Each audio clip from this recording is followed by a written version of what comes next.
অধিবেশন বলবে 21 তারিখ এবং খুব চিন্তাভাবনা করে পার্লামেন্টারি মিনিস্টার বলেছেন যে 6 মাসের মধ্যে এটা করতেই হবে, নিয়মটা অন্তত রক্ষা করতেই হবে।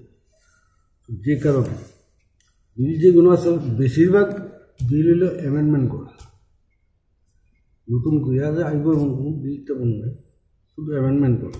এবং কিছু কিছু বিল আছে এগুলো করণই লাগে বছরে একবার রিনিউ করার মতো ব্যাপার।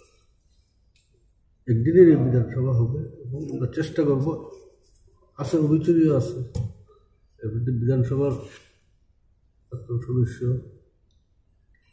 অবলম্বন করছেন ভারতের প্রাক্তন রাষ্ট্রপতি ব্যাপার আমরা অভিচরিতে আলোচনা দিয়ে থাকবো, সুবিধা থাকবো। এবং বিলগুলো যদি পাস করাতে না পারে তাহলে সমস্যা হবে এবং আমরা চেষ্টা করেছি একদিনের মধ্যেই শেষ করে দেওয়ার জন্য, তারা অন্য কিছু না।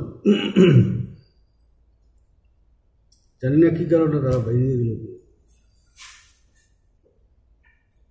তো বিধানসভার মধ্যে আমি অনুরোধ করবো তারা যাতে উপস্থিত থাকে, না থাকলে বিধানসভার সদস্যরা উপস্থিত থাকবে, তাদের সরকারিকে মতামত নিয়েই তো এটা আমরা বিলগুলো ব্যবহার করে দিচ্ছি।